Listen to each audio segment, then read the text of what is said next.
श्री परमात्मने नमः। अथ श्री बृहस्पति स्तोत्रम् विनियोगः। ओम अस्य श्री बृहस्पति स्तोत्रस्य गृत्समदऋषिः अनुष्टुप् छन्दः। बृहस्पतिर्देवता बृहस्पति प्रीत्यर्थं जपे विनियोगः। गुरुर्बृहस्पतिर्जीवः सुराचार्यो विदाम्बरः। वागीशोधिषणो दीर्घः श्मश्रुः पीताम्बरो युवा।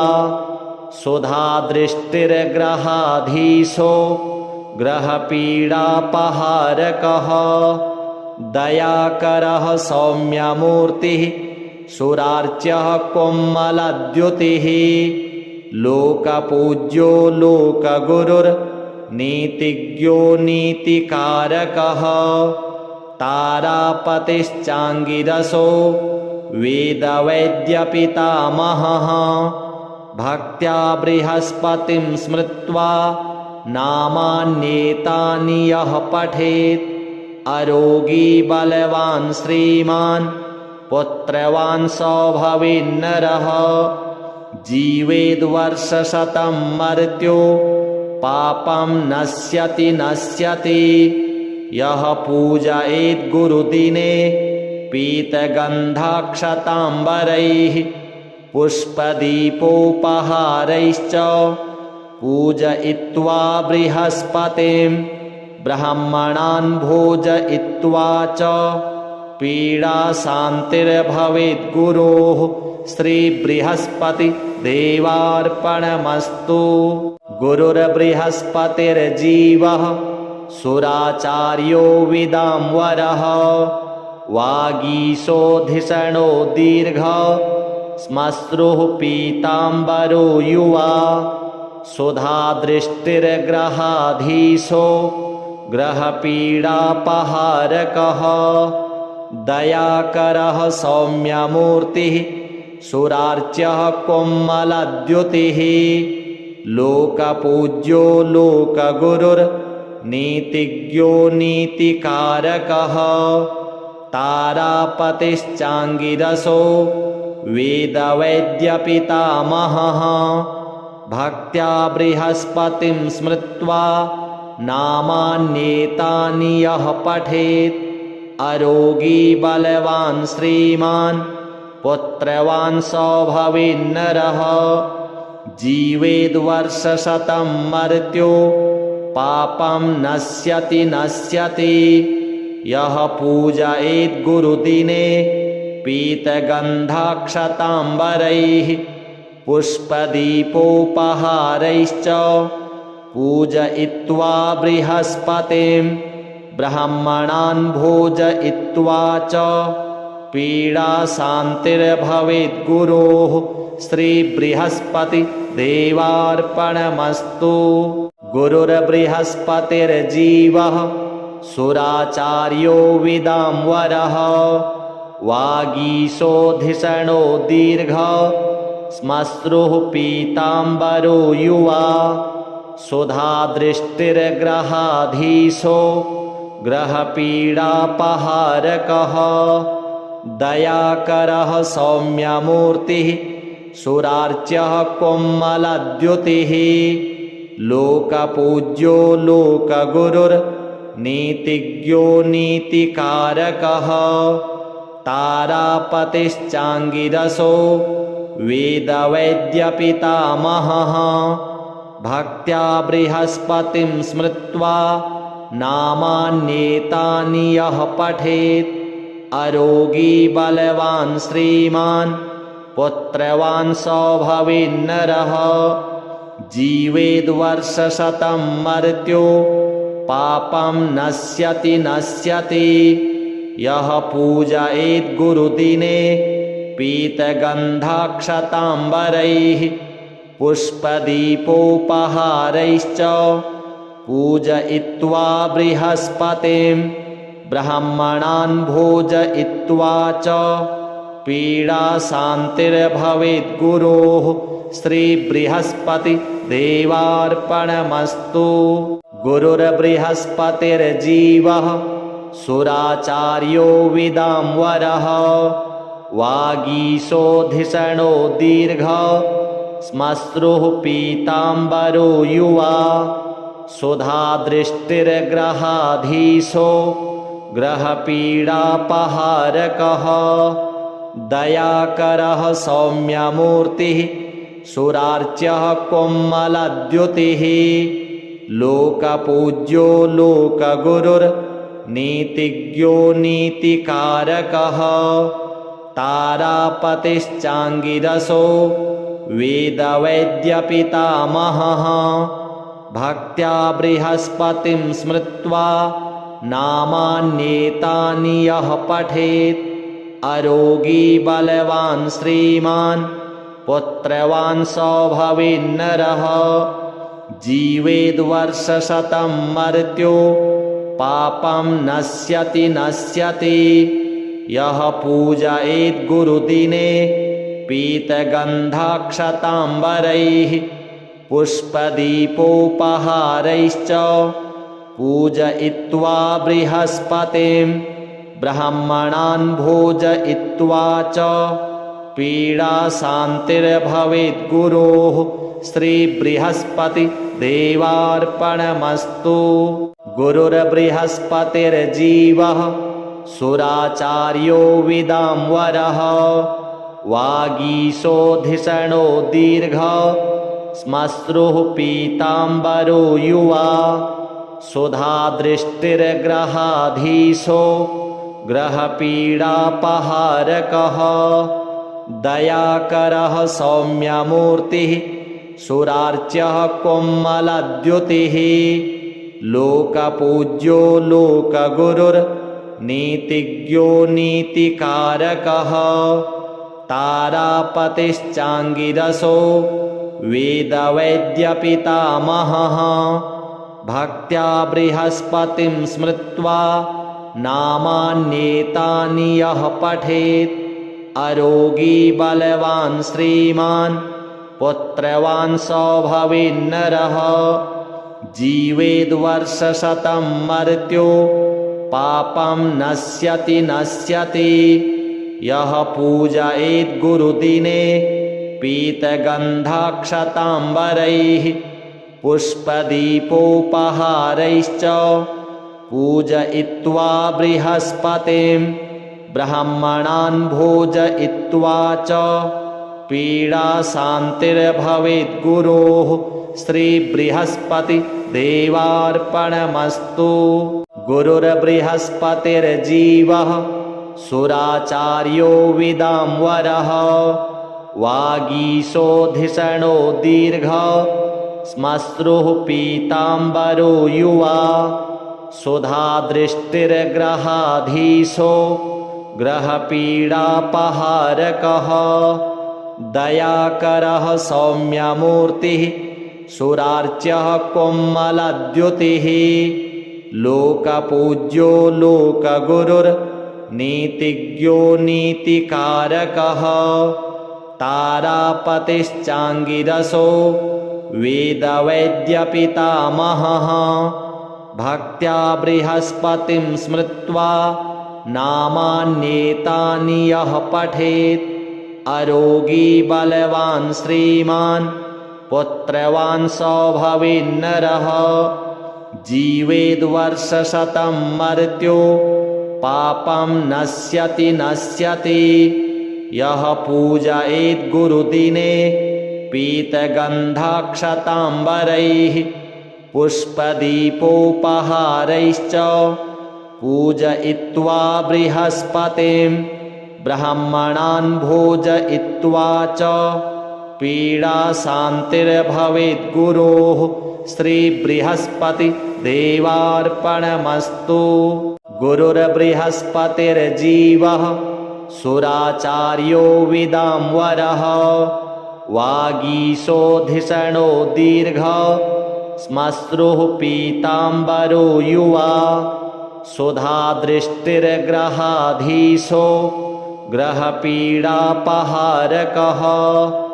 दयाकरः सौम्यमूर्तिः सुरार्च्यः कोमलद्युतिः लोकपूज्यो लोकगुरुर्नीतिज्ञो नीतिकारकः तारापतिश्चाङ्गिरसो वेदवैद्यपितामहः भक्त्या बृहस्पतिं स्मृत्वा नामान्येतानि यः पठेत् अरोगी बलवान् श्रीमान् पुत्रवान् स भवेन्नरः जीवेद्वर्षशतं मर्त्यो पापं नश्यति नश्यति यः पूजयेत् गुरुदिने पीतगन्धाक्षताम्बरैः पुष्पदीपोपहारैश्च पूजयित्वा बृहस्पतिं ब्राह्मणान् भोजयित्वा च पीडाशान्तिर्भवेत् गुरोः श्रीबृहस्पतिदेवार्पणमस्तु। गुरुर्बृहस्पतिर्जीवः सुराचार्यो विदाम्बरः वागीशोधिषणो दीर्घः श्मश्रुः पीताम्बरो युवा सुधादृष्टिर्ग्रहाधीशो ग्रहपीडापहारकः दयाकरः सौम्यमूर्तिः सुरार्च्यः कोमलद्युतिः लोकपूज्यो लोकगुरुर्नीतिज्ञो नीतिकारकः तारापतिश्चाङ्गिरसो वेदवैद्यपितामहः भक्त्या बृहस्पतिं स्मृत्वा नामान्येतानि यः पठेत् अरोगी बलवान् श्रीमान् पुत्रवान् स भवेन्नरः जीवेद्वर्षशतं मर्त्यो पापं नश्यति नश्यति यः पूजयेत् गुरुदिने पीतगन्धाक्षताम्बरैः पुष्पदीपोपहारैश्च पूजयित्वा बृहस्पतिं ब्राह्मणान् भोजयित्वा च पीडाशान्तिर्भवेत् गुरोः श्रीबृहस्पतिदेवार्पणमस्तु। गुरुर्बृहस्पतिर्जीवः सुराचार्यो विदाम्बरः वागीशोधिषणो दीर्घः श्मश्रुः पीताम्बरो युवा सुधादृष्टिर्ग्रहाधीशो ग्रहपीडापहारकः दयाकरः सौम्यमूर्तिः सुरार्च्यः कोमलद्युतिः लोकपूज्यो लोकगुरुर्नीतिज्ञो नीतिकारकः तारापतिश्चाङ्गिरसो वेदवैद्यपितामहः भक्त्या बृहस्पतिं स्मृत्वा नामान्येतानि यः पठेत् अरोगी बलवान् श्रीमान् पुत्रवान् स भवेन्नरः जीवेद्वर्षशतं मर्त्यो पापं नश्यति नश्यति यः पूजयेत् गुरुदिने पीतगन्धाक्षताम्बरैः पुष्पदीपोपहारैश्च पूजयित्वा बृहस्पतिं ब्राह्मणान् भोजयित्वा च पीडाशान्तिर्भवेत् गुरोः श्रीबृहस्पतिदेवार्पणमस्तु। गुरुर्बृहस्पतिर्जीवः सुराचार्यो विदाम्बरः वागीशोधिषणो दीर्घः श्मश्रुः पीताम्बरो युवा सुधादृष्टिर्ग्रहाधीशो ग्रहपीडापहारकः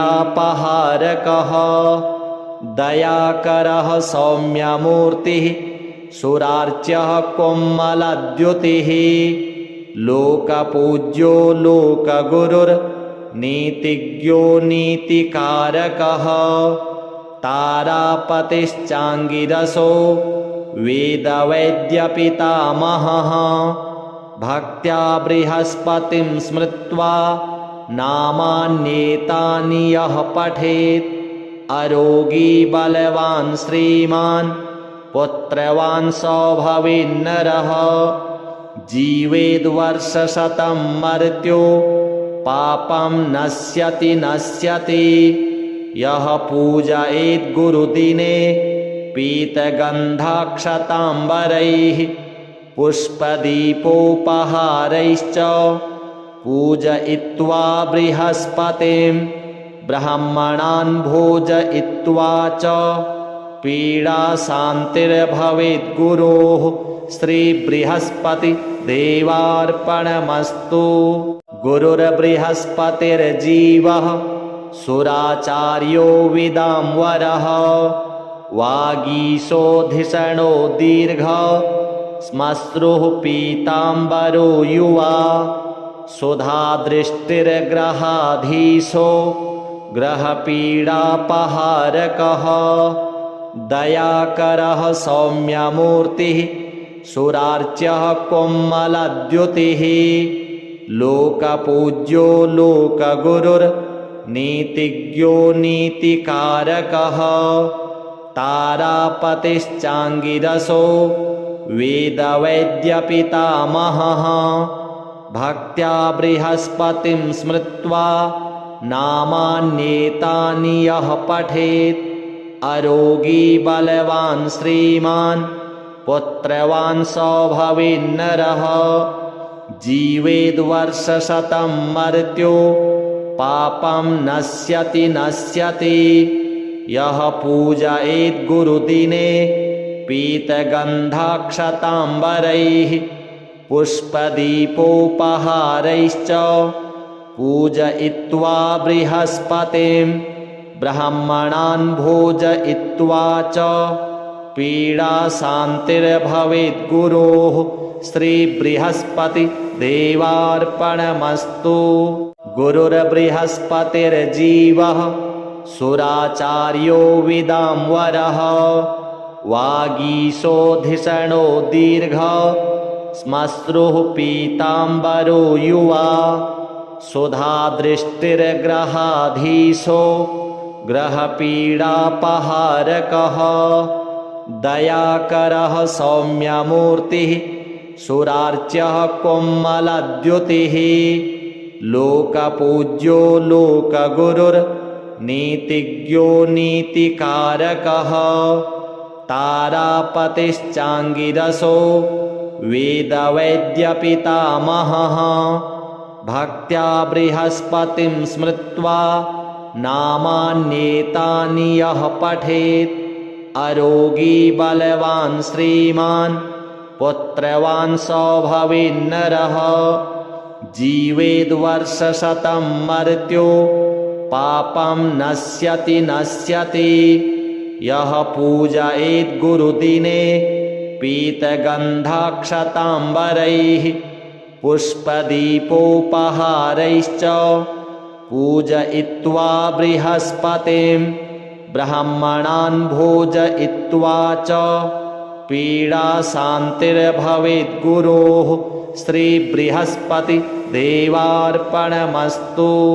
गुरुर्बृहस्पतिर्जीवः सुराचार्यो विदाम्बरः वागीशोधिषणो दीर्घः श्मश्रुः पीताम्बरो युवा सुधादृष्टिर्ग्रहाधीशो ग्रहपीडापहारकः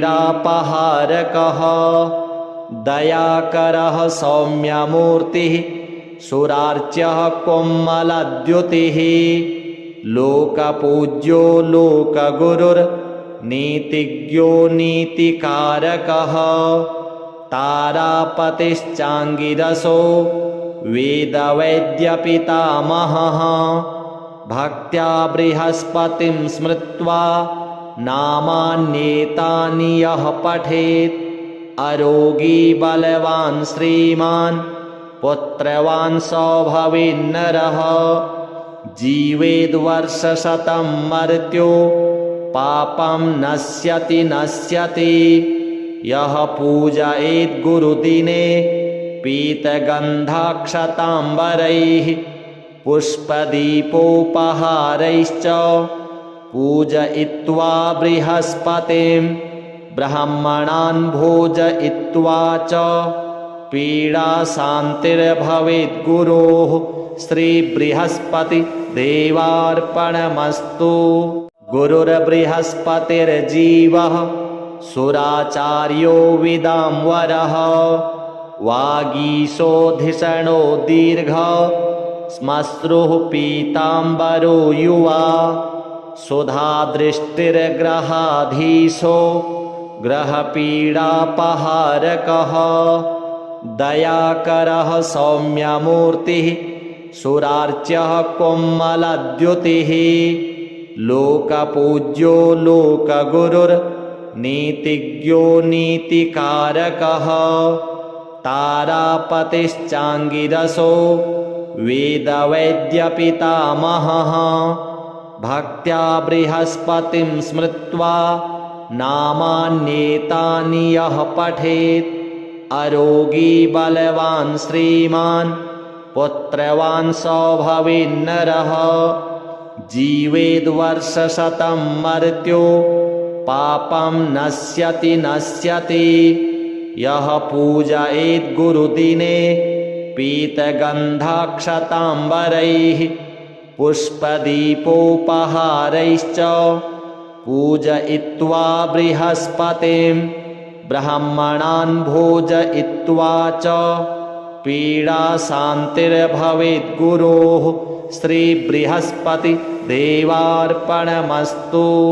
गुरुर्बृहस्पतिर्जीवः सुराचार्यो विदाम्बरः वागीशोधिषणो दीर्घः श्मश्रुः पीताम्बरो युवा सुधादृष्टिर्ग्रहाधीशो ग्रहपीडापहारकः दयाकरः सौम्यमूर्तिः सुरार्च्यः कोमलद्युतिः लोकपूज्यो लोकगुरुर्नीतिज्ञो नीतिकारकः तारापतिश्चाङ्गिरसो वेदवैद्यपितामहः भक्त्या बृहस्पतिं स्मृत्वा नामान्येतानि यः पठेत् अरोगी बलवान् श्रीमान् पुत्रवान् स भवेन्नरः जीवेद्वर्षशतं मर्त्यो पापं नश्यति यः पूजयेत् गुरुदिने पीतगन्धाक्षताम्बरैः पुष्पदीपोपहारैश्च पूजयित्वा बृहस्पतिं ब्राह्मणान् भोजयित्वा च पीडाशान्तिर्भवेत् गुरोः श्रीबृहस्पतिदेवार्पणमस्तु। गुरुर्बृहस्पतिर्जीवः सुराचार्यो विदाम्बरः वागीशोधिषणो दीर्घः श्मश्रुः पीताम्बरो युवा सुधादृष्टिर्ग्रहाधीशो ग्रहपीडापहारकः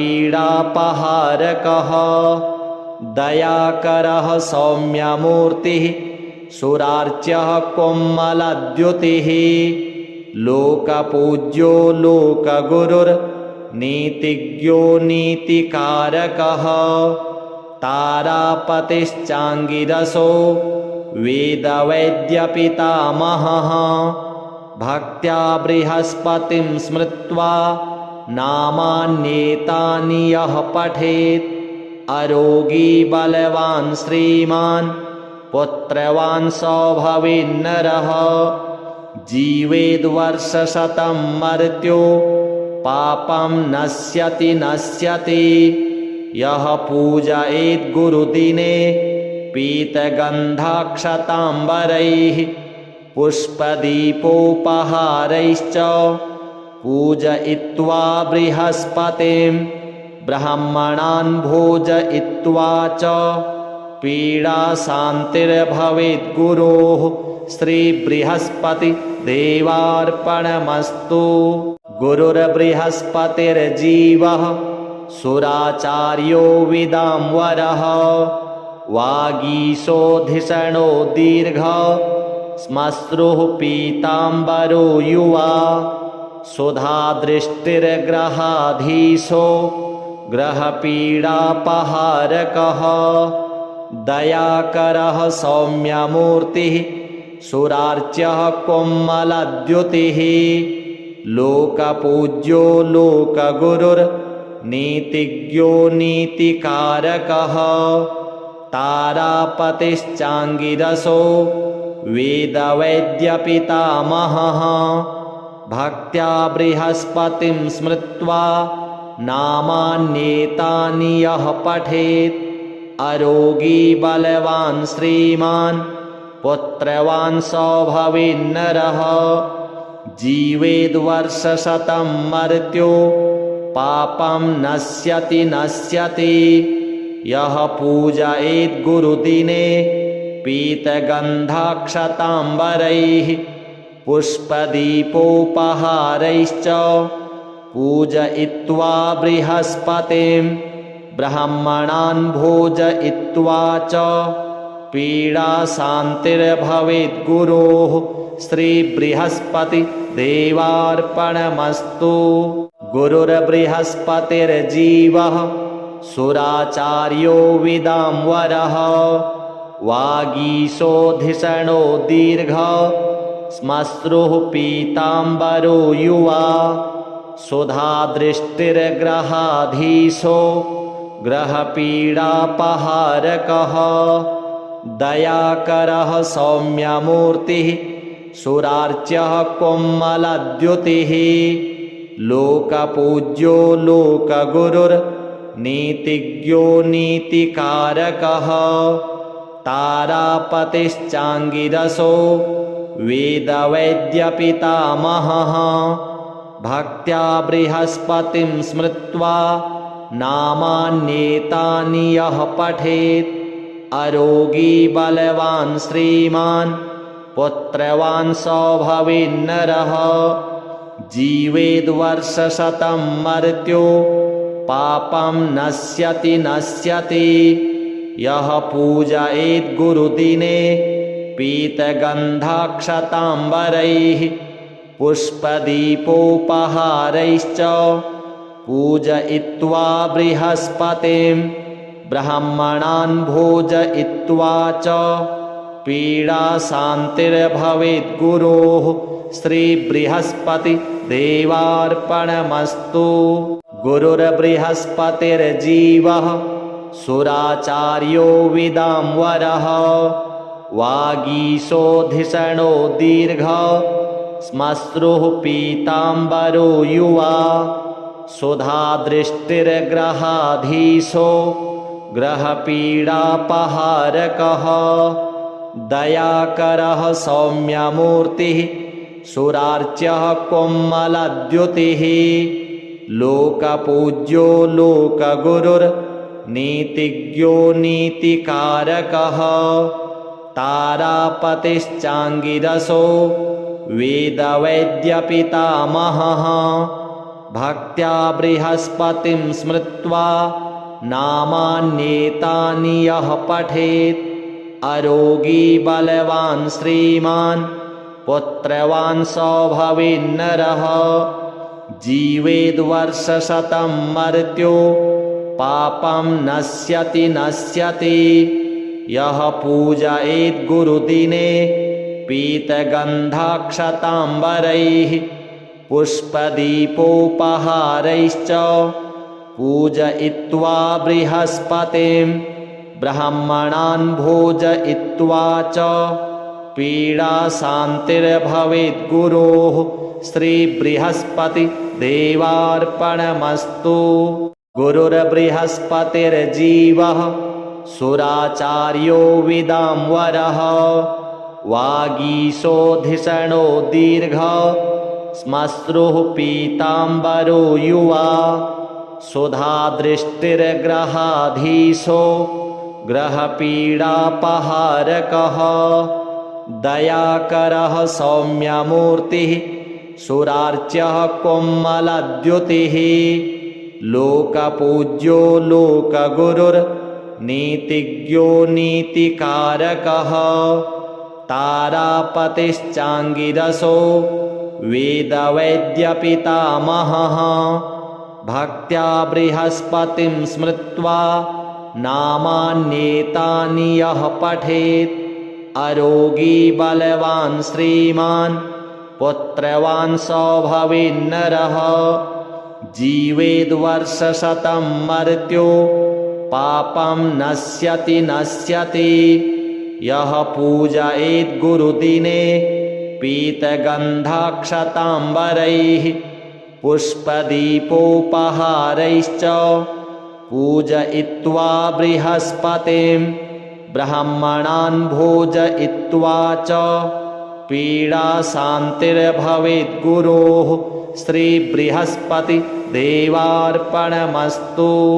गुरुर्बृहस्पतिर्जीवः सुराचार्यो विदाम्बरः वागीशोधिषणो दीर्घः श्मश्रुः पीताम्बरो युवा सुधादृष्टिर्ग्रहाधीशो ग्रहपीडापहारकः दयाकरः सौम्यमूर्तिः सुरार्च्यः कोमलद्युतिः लोकपूज्यो लोकगुरुर्नीतिज्ञो नीतिकारकः तारापतिश्चाङ्गिरसो वेदवैद्यपितामहः भक्त्या बृहस्पतिं स्मृत्वा नामान्येतानि यः पठेत् अरोगी बलवान् श्रीमान् पुत्रवान् स भवेन्नरः जीवेद्वर्षशतं मर्त्यो पापं नश्यति यः पूजयेत् गुरुदिने पीतगन्धाक्षताम्बरैः पुष्पदीपोपहारैश्च पूजयित्वा बृहस्पतिं ब्राह्मणान् भोजयित्वा च पीडाशान्तिर्भवेत् गुरोः श्रीबृहस्पतिदेवार्पणमस्तु।